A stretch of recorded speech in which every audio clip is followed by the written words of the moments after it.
Ndị Igbo, nke a bụ akụkọ iri gbara n'elu n'ụbọchị taa. Nke iri, otu nwoke nyere aha ya dịka Odion bụ onye ya na nwunye ya nwere nsogbu maka ego, ma nwunye ya Becky ga were mmiri acid were ghọọ anya bụ nwoke ahụ. Ozi ruru anya aka mere ka anyị mata na anya bụ nwoke anwụnyụọla anya, ma nwunye ya bụ onye kpara anya bụ ajọ agwa ka nọkwa na-eri mpọmpọ ọsọ. Ihe ọjọọ dị otu a mere na Edo Steeti. Nke itoolu, ọkụ eletrik adọgbuola Susan Oleghe bụ onye a maara nke ọma na Abuja bụ onye na-ere akpụkpọ ụkwụ nke nwoke nakwa nke ụmụ nwaanyị, mgbe ọ gachara ga nweta onwe ya n'ụlọ nkwari akụ nke a kpọrọ Hustle and Bustle Night Club bụ nke onye nwe ya bụ Obi Kubana dịkwazị na Abuja. Nke asatọ, onye isi nchụaja Day Spring Assembly Church nke nọ n'Ọnịcha bụ Apostle Harrison Charles bụ onye nke ọtụtụ ndị ụka ya si na ọ gbawara ha aka ka ọkụkọ egbeburu ụmụ ya site n'ịnara ha nwunye ha ma narakwazie ha ụmụ ha ndị nke nwaanyị rugoro ihe eji mmadụ eme. Mana ozi na-eru anyị aka mere ka anyị mata na ekwugo na mgbe na-adịghị anya na anya bụ nwa atụrụ nke Chukwu bụ Apostle Harrison Charles ga-agba na okpuru ọchịchị ndị Christian Association of Nigeria maka ịzara ọnụ ya site n'ebubo ndị nke eburu ya n'ịnara ndị mmadụ nwunye ha na nwa ha ndị nke nwaanyị.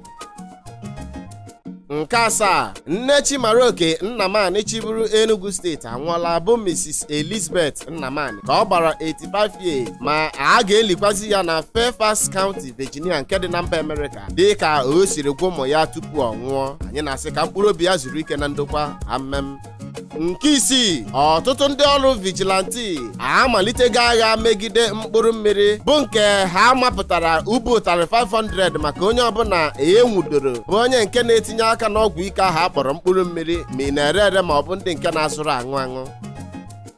Nke ise, achụọla Anglican Bishop Stephen Ntagali n'ugbo Chineke maka idina nwunye otu onye ụkọchukwu nọ n'okpuru ya ma na-atụnyekwaziri ya bụ nwunye onye ụkọchukwu dinere alụ ka o nwee ike gbaa di ya alụkwaghịm. Ọ bụ agwa ọjọọ dị otu a mere eji wee chụtuo onye bụ bishọp na ụka Anglican.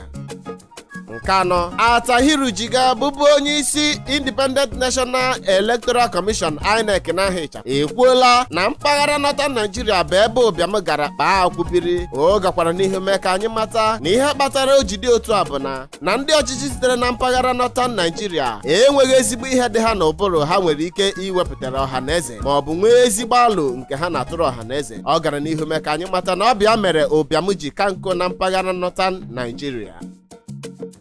Nke atọ, Asa River dị na Ilori n'ime Kwara Steeti ka ebutere otu ozu ekechiri aka nke sere n'elu mmiri mana amaghị onye gburu ya bụ ozu. Mgbe a kpapụtara ya bụ ozu na mmiri, ndị uwe ojii nọ na mpaghara Ilori Kwara Steeti ka na-eme nchọpụta ka a mara onye gburu ya bụ ozu na ihe kpatara eji gbuo onye a ekechiri aka tụnye na mmiri. Nke abụọ, Timothy Adegoke bụ nwata akwụkwọ mahadum Obafemi Awolowo bụ onye nke a tọrọ kemgbe Nọvemba 7 abụrụ na onye nwụrụ anwụ.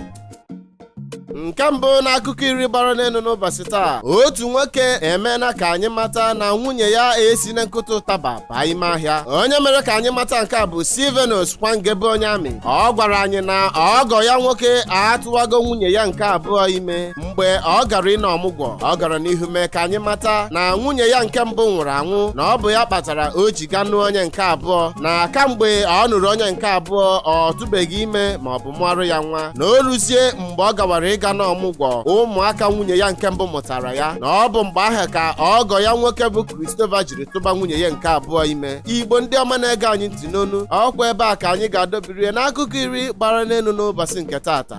Ndị Igbo, nsị ka si na onye ọ tụrụ ahịa ka ọ zụtara ya ntị agara aga were ego ya ga zụtara ya anya. Ọ kabụrịsị iche oku ka ị na-anụ onye n'ụlọ mgbasa ozi isi mbido telivishọn. Ga emesịanụ.